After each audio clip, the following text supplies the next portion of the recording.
تكفر السيئات وبفضله ومنه تتنزل الرحمات والبركات وبهديه وفضله نصل الغايات.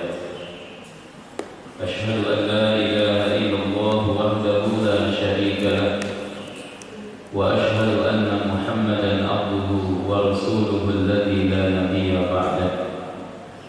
اللهم صل وسلم وبارك وأنعم على هذا النبي الكريم إمام المتقين سيد الغر المهجرين نبينا وقدوتنا وأسوتنا وإمامنا محمد صلى الله عليه وسلم وعلى آله وأصحابه وأنصاره وجنوده ومن أحيا سنته ونهج نهجه ودعا بدعوته إلى يوم الدين. أما بعد. اللهم لا علم لنا إلا ما علمتنا إنك أنت العليم الحكيم. رضينا بالله ربا وبالإسلام دينا وبمحمد صلى الله عليه وسلم نبيا ورسولا. Ikhwatul iman, jamaah sekalian yang dirahmati Allah Subhanahu wa taala, puji syukur mari sama-sama kita panjatkan kehadirat Allah Subhanahu wa taala, Rabb yang menghidupkan dan mematikan, Rabb yang menciptakan alam jagat raya, Rabb yang memberikan rezeki, Rabb yang mengatur segala urusan kehidupan seluruh makhluk yang ada di langit dan di bumi, Rabb yang menerima taubat orang-orang yang bertaubat kepadanya, Rabb yang memberikan kesempatan untuk berbuat baik kepada siapapun yang ingin melakukan kebaikan. Mudah-mudahan Allah Subhanahu wa taala jamaah sekalian senantiasa memberikan kekuatan, kesehatan dan menyampaikan umur kita ke bulan yang agung, bulan Ramadan. Amin ya rabbal alamin. Salawat dan salam semoga senantiasa tercurah kepada baginda mulia Rasulullah Muhammad sallallahu alaihi wasallam beserta keluarganya, para sahabat-sahabat mulia, para tabi'in, tabi'ut tabi'in. Semoga kita termasuk umatnya yang mendapatkan syafaat dari baginda Nabi sallallahu alaihi wasallam kelak nanti di hari kiamat dan di akhirat. Amin ya rabbal alamin.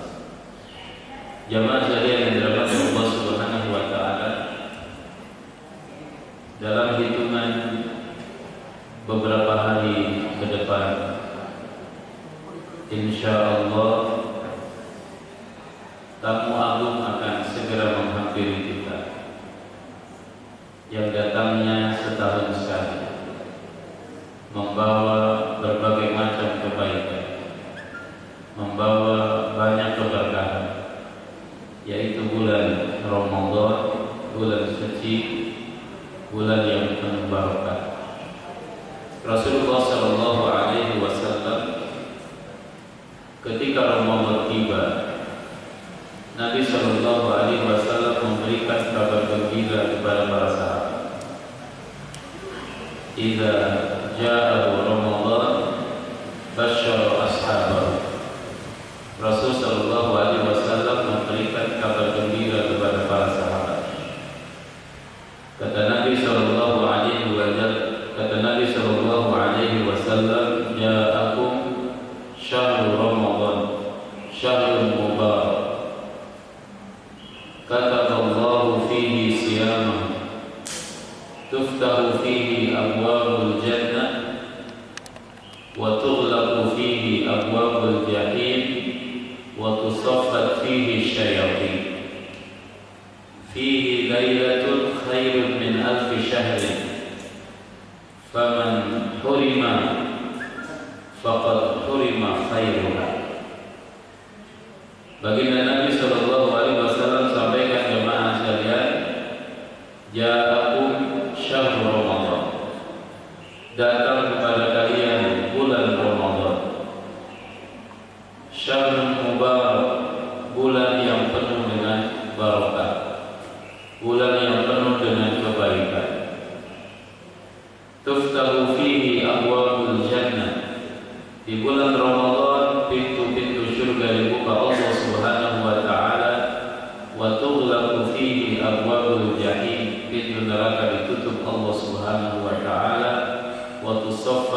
fihi syayatin, syaitan-syaitan dibelenggu. Fihi lailatul khairun min alfi syahrin, pada bulan Ramadan ada malam yang lebih baik dari 1000 bulan. Faman hurima khairuha faqad hurim, barang siapa yang dicegah atau barang siapa yang terhalang dari kebaikan-kebaikan Ramadan, tidak memaksimalkan kebaikan Ramadan, maka dia orang-orang yang tidak akan mendapatkan kebaikan tersebut. Jamaah sekalian dirahmati Allah Subhanahu wa taala, kalau di bulan Ramadan memang bulan barokah terasa sekali ya. Begitu banyak kebaikan, amal saleh, Allah mudahkan kita untuk melakukan amal saleh. Biasanya malam-malam berat kita untuk bangun, tapi bulan Ramadan itu Masya Allah, jam 3 sudah ramai jamaah sekalian, makan sahur, subuh jamaah penuh, masjid kita penuh kalau Ramadan Insya Allah ya. Di mana-mana jamaah sekalian dirahmati Allah Subhanahu wa taala.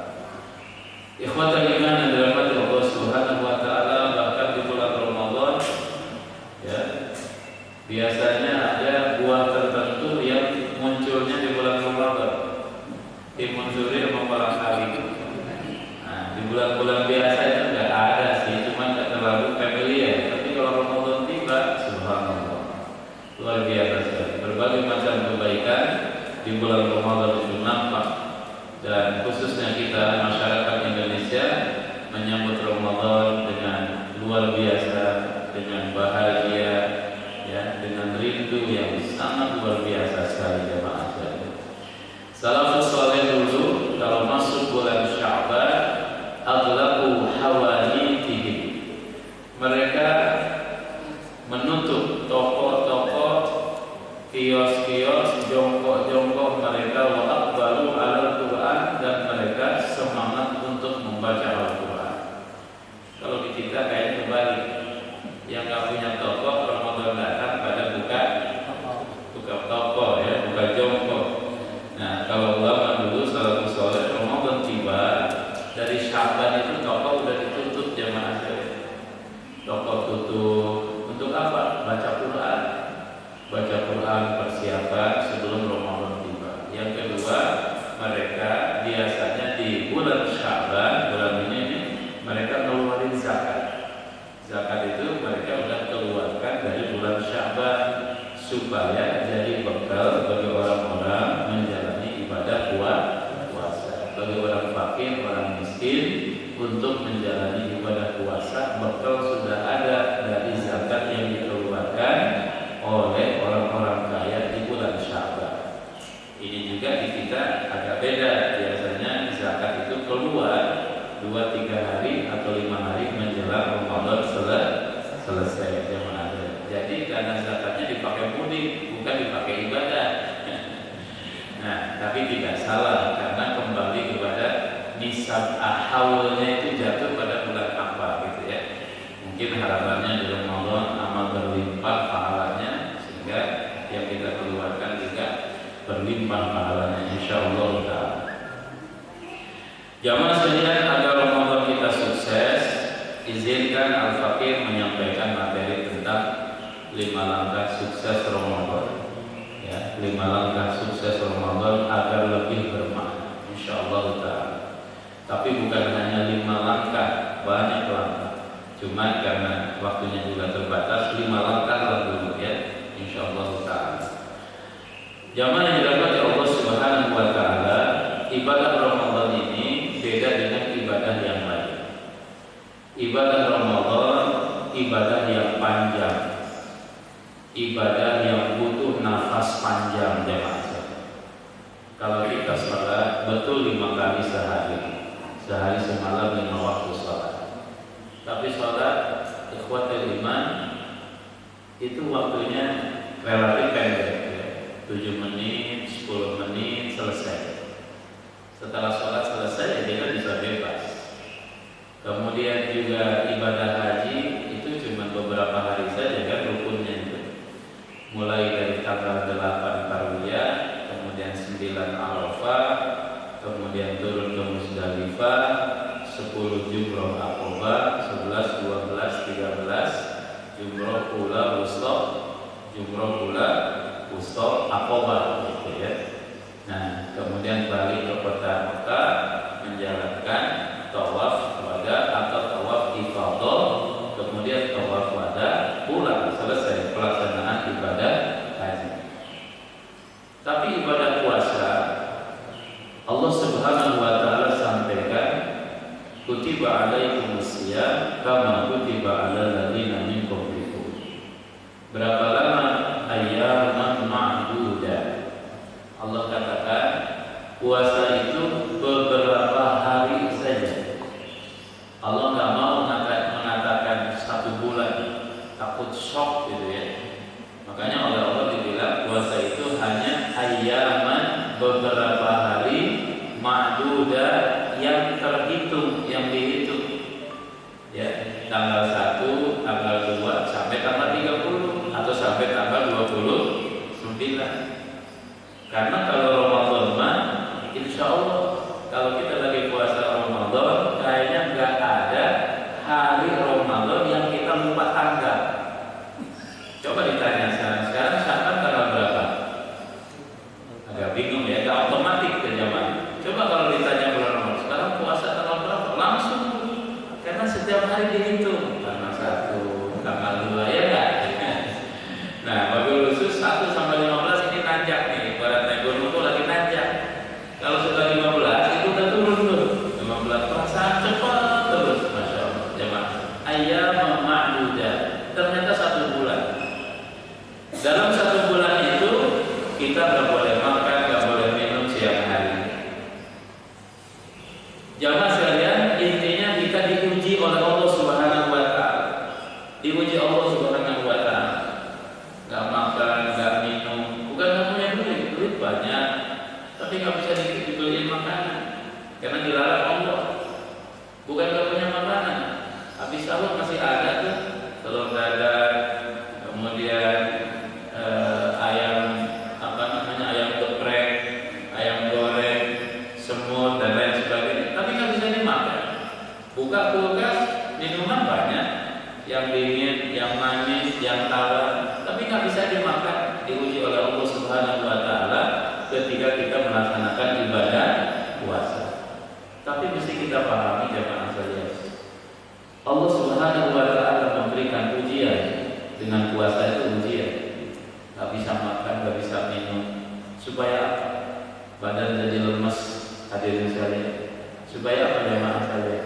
Supaya kita tidak tergantung kepada materi. Tidak tergantung kepada materi. Makanan itu materi, benda. Uang itu materi. Punya uang nggak berguna juga, nggak bisa diapa-apain. Ada makanan nggak bisa dinikmati juga, nggak bisa diapa-apain. Tapi pada saat itu Allah Subhanahu wa taala menjawab segala doa-doa yang kita munajatkan ketika kita sedang puasa. Jadi hikmah ujian, jemaah sekalian, ujian itu ada hikmah. Kita diuji oleh Allah supaya apa? Allah itu ingin dari kita tidak tergantung kepada makhluk, tapi supaya kita hanya bergantung kepada Allah Subhanahu wa taala. Ya, sudah ke sana, sudah kemari, tapi masih dapat ujian. Gak ada tempat bergantung. Allahus Samad. Tempat bergantung itu hanya kepada Allah Subhanahu wa taala. Ya, hanya kepada Allah. Oleh karena itu, karena Allah yang melarang makan, Allah yang melarang minum, ya udah, sami'na wa ata'na. Kita dengar dan kita juga taat. Ketika selesai ujian puasa itu, maka kita mendapatkan gelar la'allakum tattaqun, supaya menjadi orang yang bertakwa. Jamaah sekalian, setiap ibadah ibarat pisau bermata dua. Ya, kiri kanannya tajam, kiri kanannya tajam, pisau bermata dua. Artinya apa?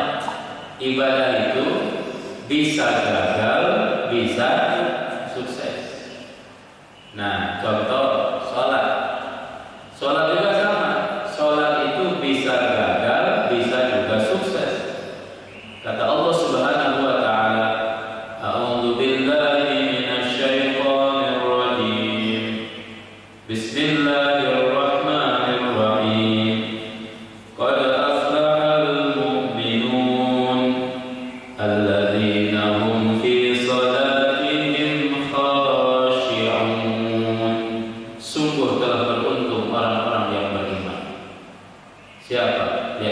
yang khusyuk dalam sholat mereka.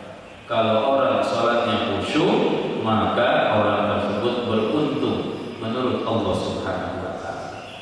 Apakah semua orang yang sholat beruntung? Tidak. Ada juga ayat yang mengatakan fawailul lil musallin, kecelakaan bagi orang yang sholat. Bagaimana? Alladzina hum an salatihim sahun, yaitu orang yang lalai dari sholat. Ada orang sholat beruntung, ada orang sholat malah celaka. Artinya ibadah itu bisa gagal, bisa sukses. Ya, jamaah sekalian. Contoh, ini kira-kira sebenarnya ya, wailun atau aflaha nih, gagal atau sukses? Ya, belakangan gagal, yang berdua ini masya Allah. Nah, meskipun perdebatan di kalangan para ulama, ini sholatnya sah apa enggak nih kalau pakai kolor? Ya, mendingan sholat pakai kolor daripada nggak sholat, mungkin begitu kali ya. Nah, Allah a'lam. Ya, tapi sholat pakai kolor kan nggak ada adabnya juga sama Allah. Jamaah yang dirahmati Allah, demikian halnya ibadah puasa. Ibadah puasa ini bisa gagal, bisa sukses. Kata Rasul sallallahu alaihi wasallam, "Rubba sha'imin laisa lahu min siyamihi illa al-ju'." Betapa banyak orang puasa tapi tidak mendapat pahala apa-apa dari puasanya kecuali hanya lapar saja. Wa rubba qa'imin laisa lahu min qiyamihi illa as-sahar. Betapa banyak orang yang sholat malam, sholat tarawih, tapi tidak mendapatkan pahala apa-apa selain begadang saja, selain ngantuk saja karena malamnya kurang tidur. Kenapa mereka tidak mendapatkan pahala? Gagal dalam puasa. Kenapa gagal? Bisa banyak faktor, jamaah sekalian. Ya, faktornya bisa banyak. Syaratnya nggak lengkap, rukunnya nggak lengkap. Misalnya puasa, tapi puasanya dari makan minum saja. Gibahnya jalan terus, ngomongin orangnya jalan terus, ngadu dombanya jalan, bohongnya jalan terus. Nah, puasa-puasa yang model seperti ini hanya mendapatkan lapar dan haus saja. Kira-kira begitu ya. Terawih yang mana? Yang hanya begadang saja. Wallahu a'lam. Mungkin di antaranya ada orang terawih 21 rakaat dalam 7 menit. Kalau kita masih kalah hanya di sirkuit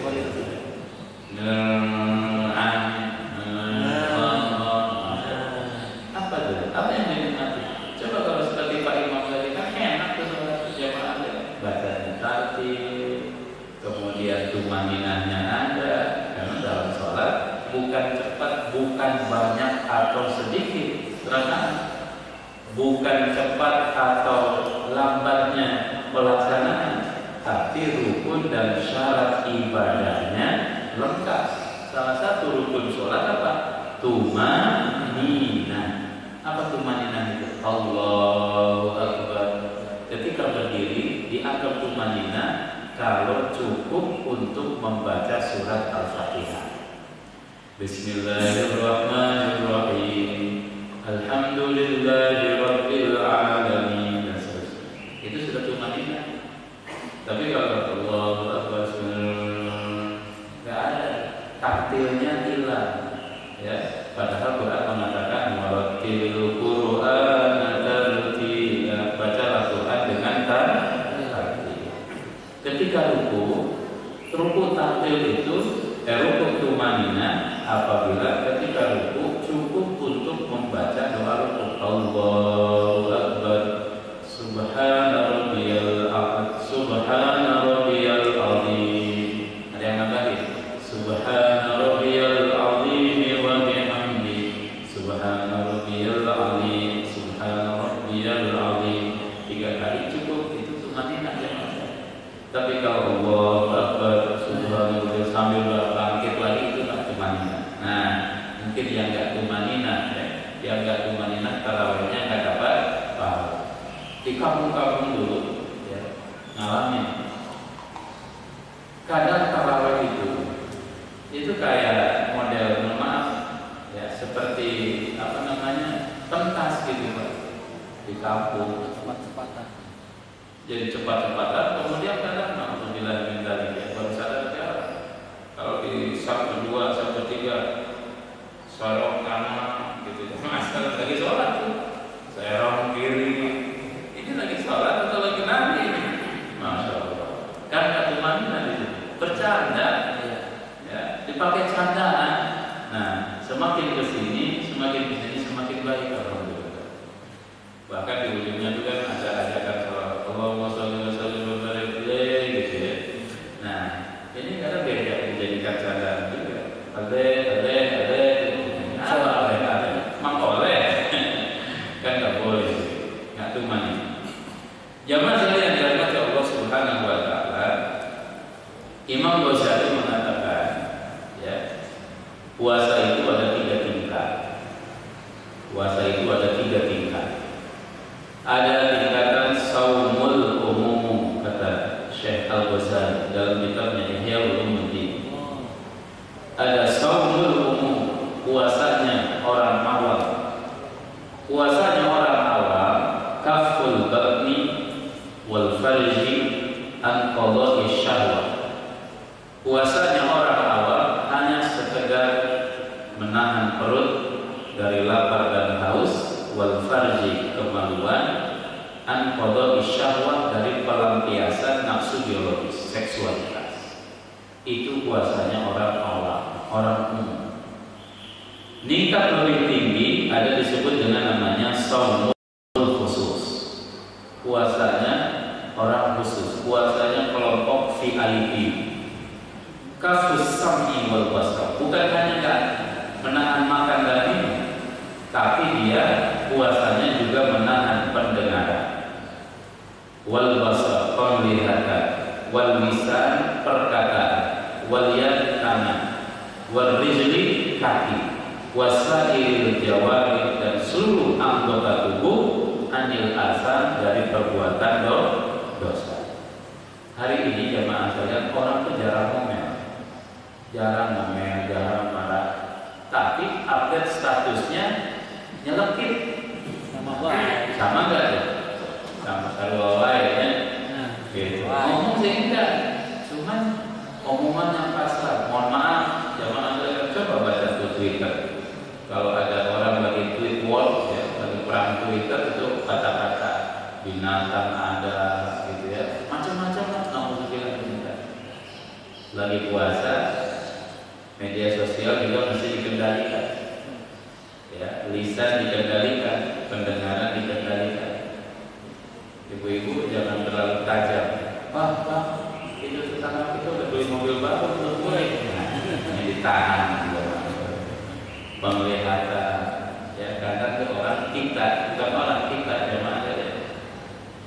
Kalau mau kondangan, ngelihat baju di lemari, kelihatan bagus semua atau jelek semua? Karena jelek semua. Yang ini baru dipakai kondangan kemarin, padahal belinya belum 1 minggu. Yang ini baru bulan lalu dicuci. Yang ini kayaknya jelek semua. Mata, penyakit mata begitu. Tapi kalau mau sedekah, mau disedekahin, itu banyak kelihatan jadi bagus semua. Yang ini masih bagus, yang ini masih bagus. Karena kemarin ketika mau kondangan jelek semua, tapi kalau mau dikasih sama orang, mau sedekah jadi bagus. Nah, ini mata. Memang kalau dibawa ibadah itu begitu, itu mata jamaah. Lisan juga demikian. Tingkatan puasa yang paling top itu apa? Kata Imam Ghazali, yaitu khususul khusus, VVIP, very important person, ya. Yaitu apa? Shaumul qalbi. Nah, ini puasanya puasa hati, kata Imam Ghazali. Puasa hati dari apa? Anil himamid daniyah, dari angan-angan yang rendah. Dari angan-angan yang rendah. Apa angan-angan yang rendah? Kata Quran, angan-angan rendah itu dunia. Karena dunia itu, kata Al-Quran, disebut dengan samanan qalilan, harga yang murah.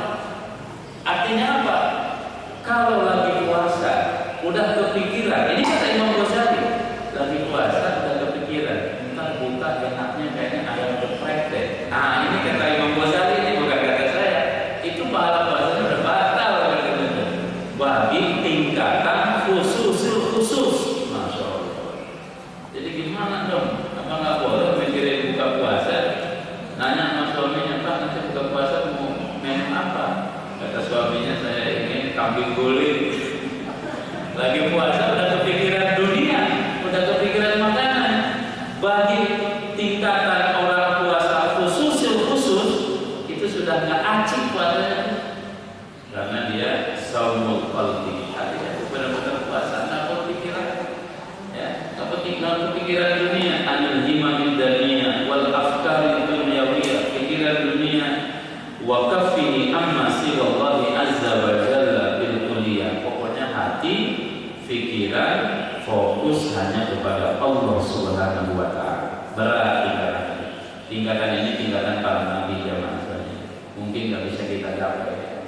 Rasul Shallallahu Alaihi Wasallam itu, Bapak Ibu sekalian, perlu diketahui oleh kita, Nabi itu nggak pernah 3 hari berturut-turut dapurnya ngebul. Nggak pernah selama hidup Rasulullah sampai wafat, kata Aisyah, 3 hari dapurnya ngebul berturut-turut. Hari pertama, hari kedua, hari ketiga masak terus, enggak. 2 hari masak, sehari perek. Nggak ada makanan. Padahal itu Nabi, padahal itu Rasul. Kita jangan ditanya 3 hari. Makanan untuk 1 bulan masih ada di kulkas. Belum habis 1 bulan itu. Masya Allah.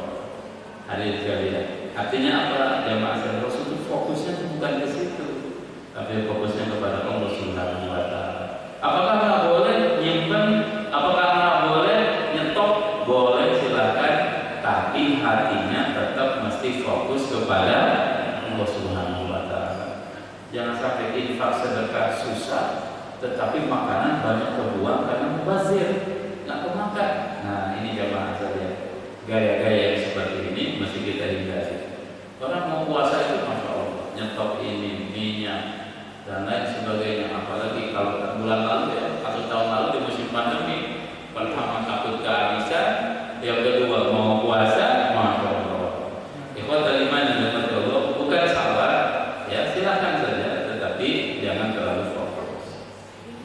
Jamaah yang dirahmati Allah Subhanahu wa Ta'ala, oleh karena itu, apa langkahnya supaya sukses puasa kita?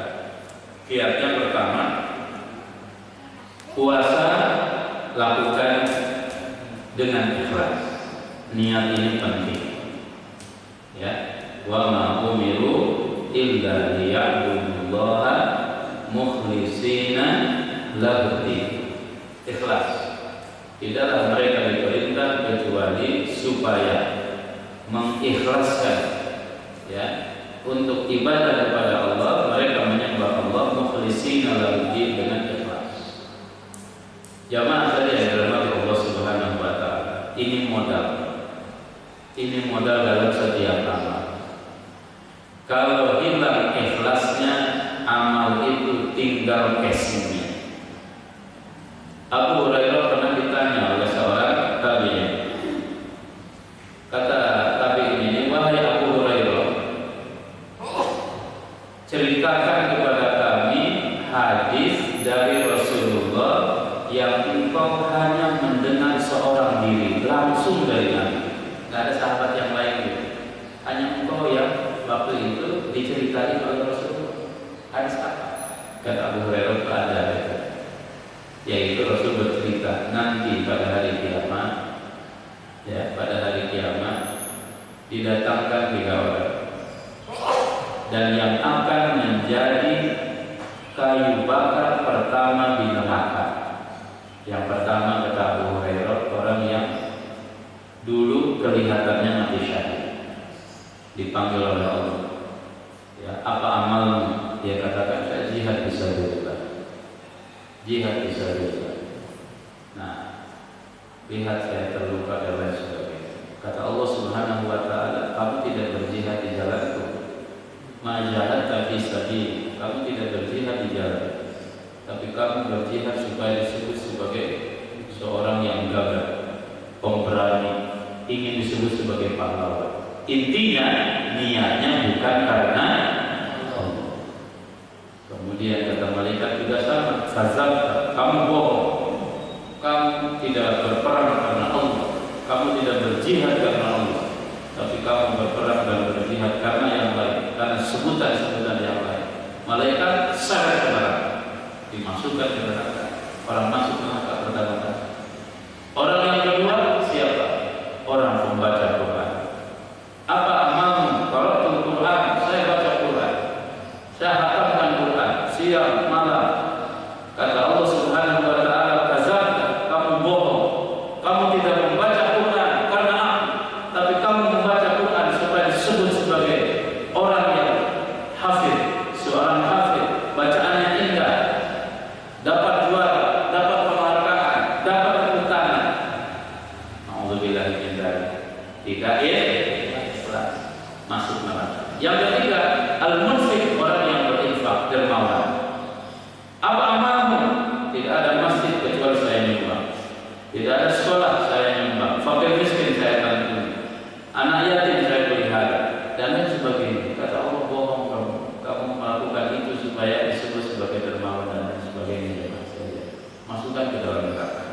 Ikhwatul iman yang dirahmati Allah Subhanahu wa taala. Puasa ini memang melatih kita ikhlas. Oleh karena itu, kata Rasul, kullu amal ibni Adam lahu illa shaum fa innahu li wa ana ajzi. Semua amal manusia adalah miliknya kecuali puasa. Puasa itu milikku dan aku yang akan memberikan balasan. Apa maksud hadis ini? Begini ya. Tadi kita sholat, ya sholat kita itu kelihatan sama orang. Oh, si fulan sholatnya bagus, si fulan sholatnya larat lirik, si fulan sholatnya khusyuk. Itu orang bisa nilai. Sholat begitu. Orang ibadah haji kelihatan sama orang. Kalau ketika dia haji itu bagaimana? Apakah banyak berkeluh kesah? Apakah dia ridho? Apakah dia terima? Ya, mau mandi ngantri, mau makan ngantri, lagi tawaf ngantri. Ini kalau hatinya nggak ikhlas, kalau nggak ridho, banyak kan ngomel aja rasanya. Orang itu akan kelihatan. Ya, kalau lagi dalam perjalanan di rumah atau di lingkungan sudah hanya adem orang. Itu jangan dulu dinilai orang baik atau enggak. Uji dengan 3 hal. Yang pertama, ajak jalan. Jalannya jauh, gitu jamaah. Jalannya jauh, biarin agak lapar dikit. Apa reaksinya? Ngomel atau ridho? Nah, kelihatan. Yang kedua, kasih pinjaman, ya, atau pinjemin, pinjam sama dia. Kalau murah, mudah, oh berarti dia orang baik. Kemudian yang ketiga, ajak makan bareng, traktir. Kalau lagi traktir, kalau dia mau ditraktir banyak-banyak orang-orang. Tapi yang dia pentingin perutnya sendiri. Orang lain untuk bagian mau kakak bodoh amat. Nah, berarti bukan orang baik meskipun kelihatannya baik. Puasa jemaah sekalian, ibadah yang nggak bisa dinilai, nggak bisa dilihat oleh orang. Tahu nggak kita sebulan itu lagi puasa? Nggak tahu. Pulang dia lagi puasa, nggak tahu. Mungkin nanti baru pulang dari rumah, masuk ke rumah, makan dia, kemudian bibirnya dikeringin, keluar dari rumah, jalan sempoyongan. Yang tahu siapa? Orang nggak tahu. Yang tahu dia puasa apa enggak, yaitu Allah. Makanya kata Nabi, inna seluruh amal anak yang balik kepada dirinya bisa dinilai maksudnya. Kalau orang zakat ketahuan berapa yang dia keluarin, gitu ya. Kalau orang sholat kelihatan bagaimana kualitas sholatnya. Tapi kalau puasa orang nggak tahu. Yang tahu hanya dirinya dengan Allah Subhanahu wa taala. Oleh karena itu, fa innahu li, puasa itu untukku, wa ana ajzi bihi, aku sendiri yang akan memberikan pahala sesuai dengan kualitas puasa orang tersebut. Ikhlas artinya jemaah saja. Karena hanya Allah yang tahu, berarti ya mesti diikhlaskan seikhlas-ikhlasnya. Ya, puasa ini nggak bisa pakai drama. Puasa itu nggak bisa drama. Soalnya ini berarti puasa, oh berarti nggak puasa dia. Orang puasa mah nggak boleh ngomong. Nah, kadang kaidah itu mesti diambil begini hari ini. Kaidah itu begini, Pak. Kaidahnya itu begini ya. Orang tuh biasanya update status. Yang dia update itu adalah status yang biasa atau status yang nggak biasa. Yang nggak biasa. Berangkat misalkan umroh, langsung update status.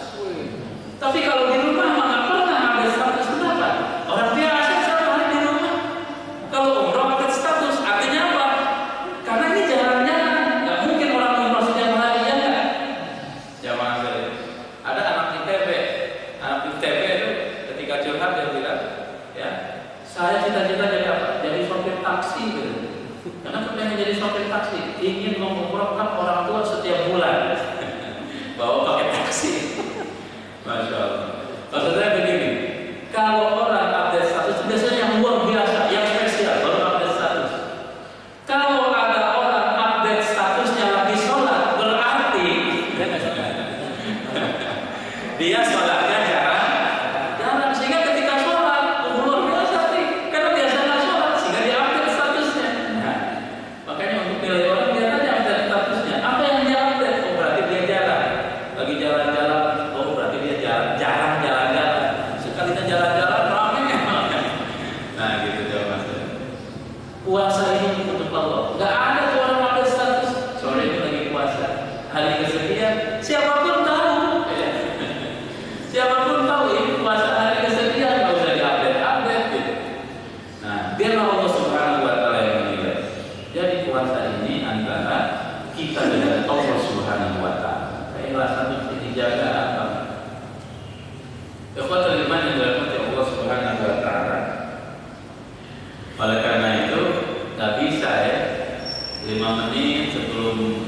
maghrib udah buka duluan, nggak bisa.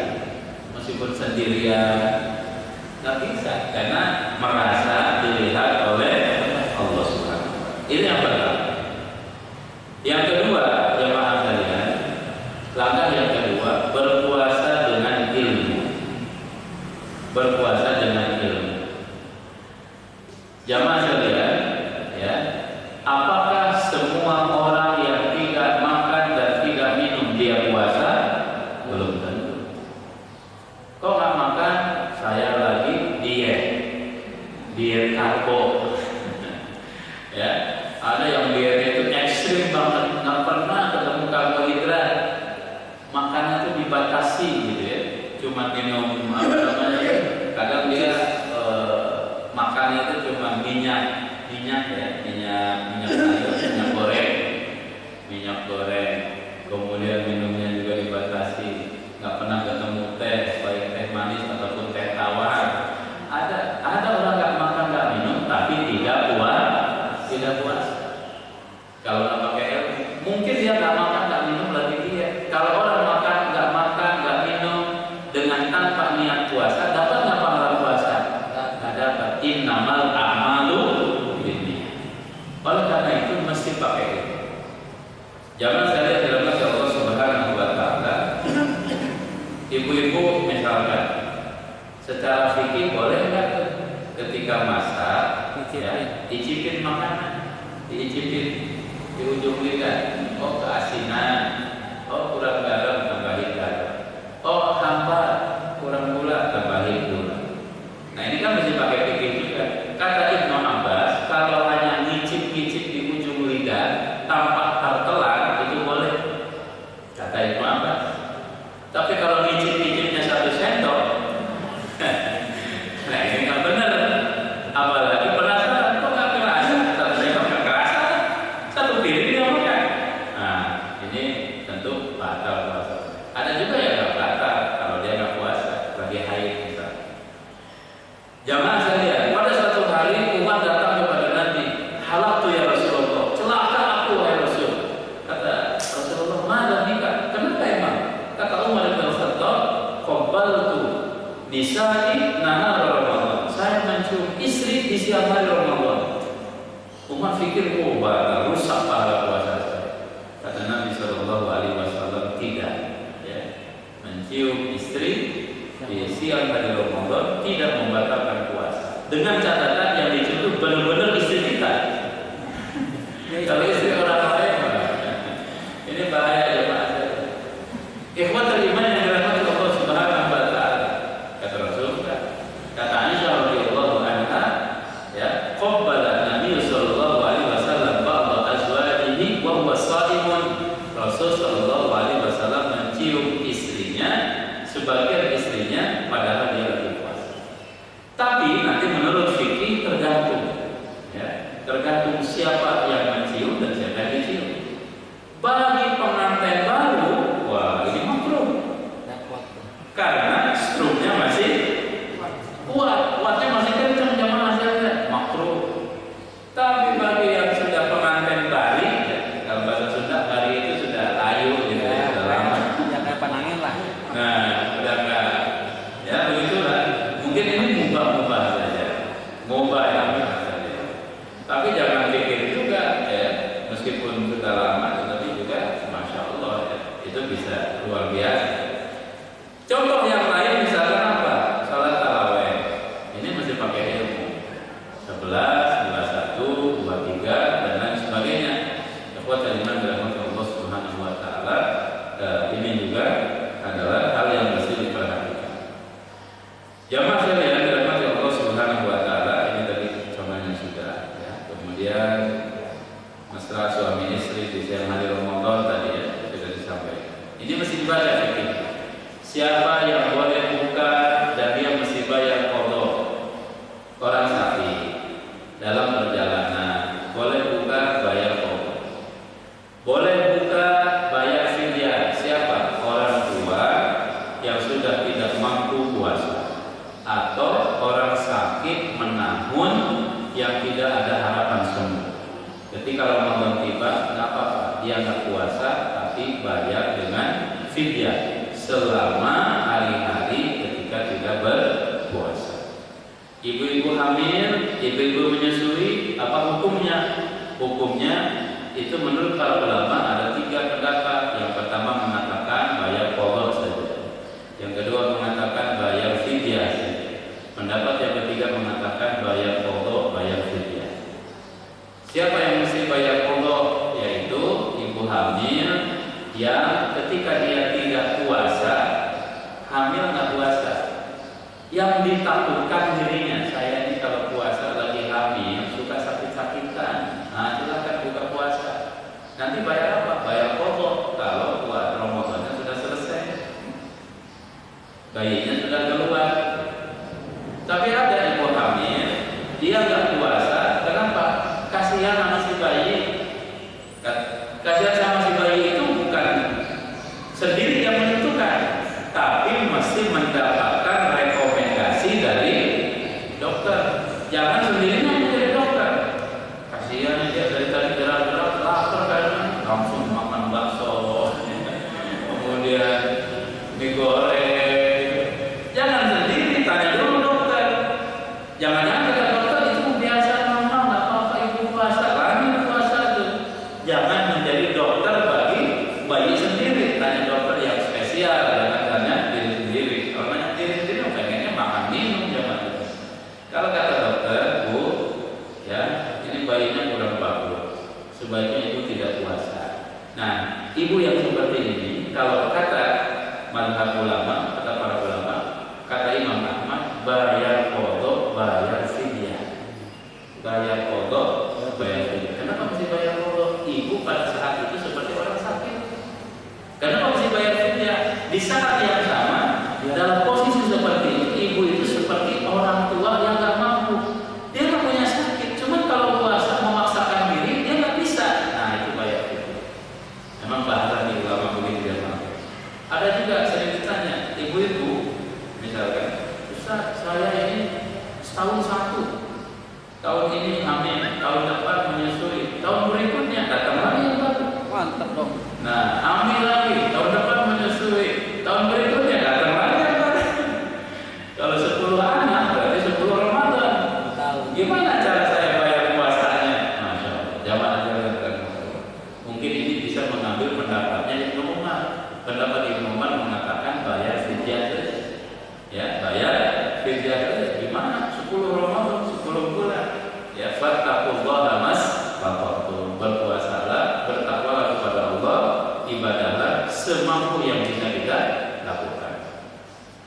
3, jamaah sekalian, mari kita hayati ibadah puasa. Hayati tujuan puasa itu untuk apa? Bukan untuk lapar, untuk haus. Kata Rasulullah, malam yada qaula zur wal amal bihi wa laysa lillahi hajatun fi ayyada at'ama wa syaraba. Siapa yang tidak meninggalkan perkataan dusta, amal dusta, maka Allah tidak membutuhkan dia meninggalkan makan minum. Artinya puasa mesti benar-benar lahir batin ya. Bukan hanya jamaah sekalian menahan nggak makan, nggak minum gitu ya, tapi juga mulutnya ditahan, mulutnya juga suruh puasa. Ibu-ibu itu tuh yang diajak imam, yang nomor 17 kemudian yang diajak kamu, kita lagi puasa ya, nggak boleh ngomongin orang. Ntar kalau udah buka terus taraweh bisa taraweh nggak boleh. Jabatan Masya Allah mesti benar-benar puasa luar dalam. Maka masih dibuka tuh hati, dibuka senyuman, dibuka ya. Lagi puasa kata Nabi itu jangan kelihatan murung ya. Tapi puasa mesti cerah, mesti senyum. Tunjukkan kalau ibadah itu nikmat. Nah, anak-anak di Ramadan kalau di kampung, Masya Allah ya, bikin apa tuh, mercon ya, atau apa namanya, meriam bambu. Soalnya menggelegar. Anak-anak muda kalau Ramadan mau taraweh sama mau sahur, jalan-jalan dari rumah semangat sampai kiri kanan, nggak nyampe ke masjid, nyampenya di kafe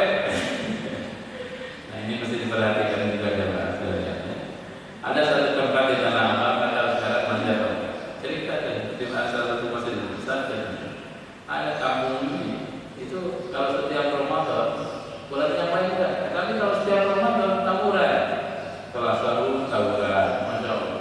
Baru juga memulai puasa udah digoda sama setan. Padahal setannya lagi dibelenggu jemaah itu. Nah, rupanya dia sudah jadi setan. Ya. Kemudian yang lain masih dijaga juga di saat makan sahur nih, doa-doa diijabah oleh Allah, mestinya banyak-banyak istighfar.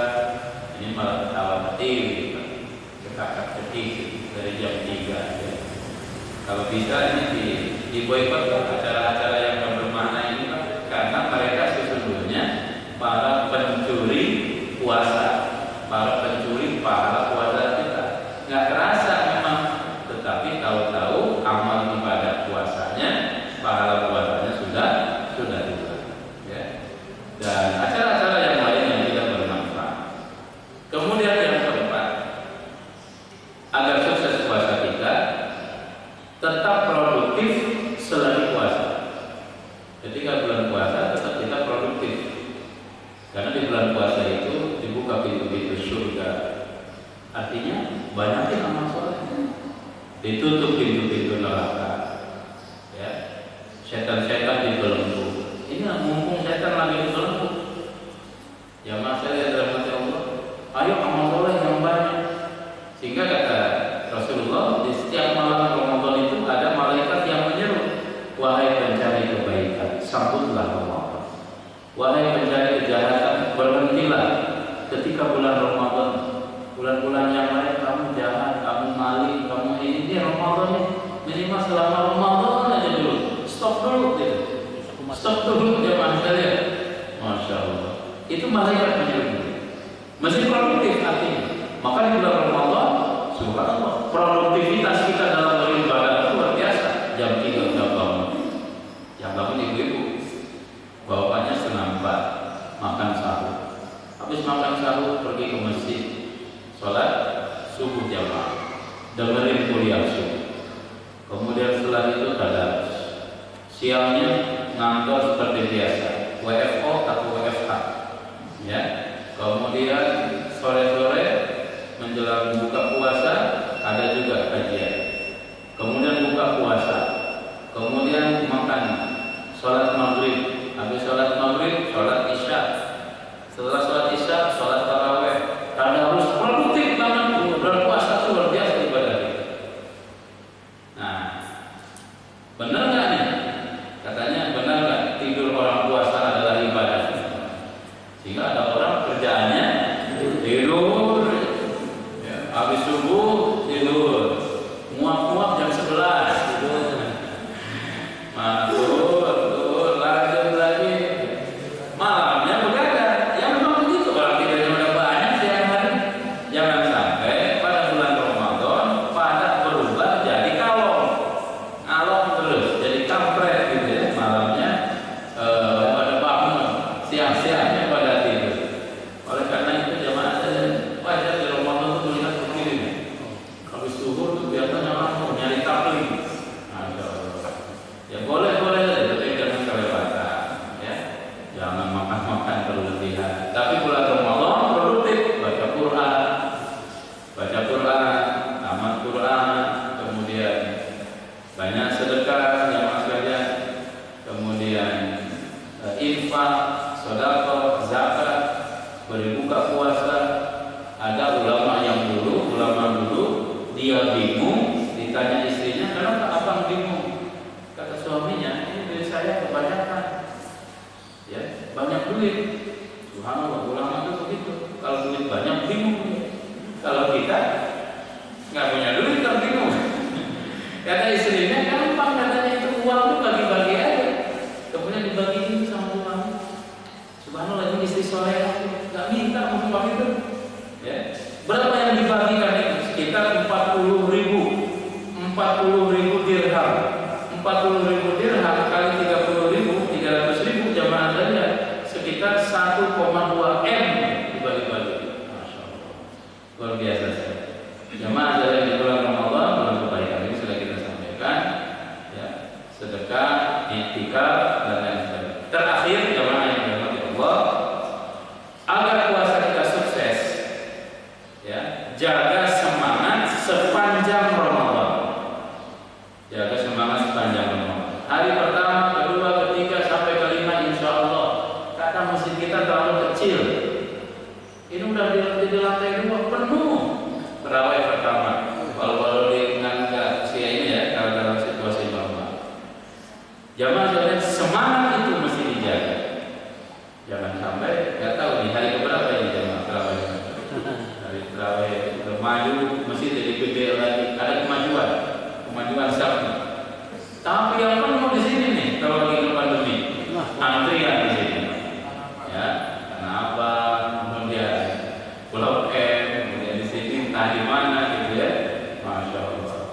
Nah, oleh karena itu Rasul memberikan contoh kepada kita, amal dijaga secara kontinu. Ahabbul amal ilallahi adwamuha wa in qalla. Amal terbaik adalah amal yang kontinu meskipun amal tersebut sedikit.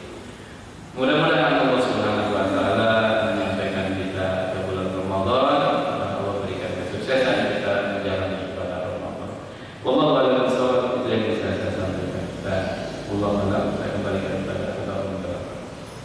Alhamdulillah, Allah kasih pada Ustaz kita yang telah menyampaikan pelajarannya pada pagi ini terkait masalah melangkah agar Ramadan lebih bermakna. Banyak hal yang kita dapatkan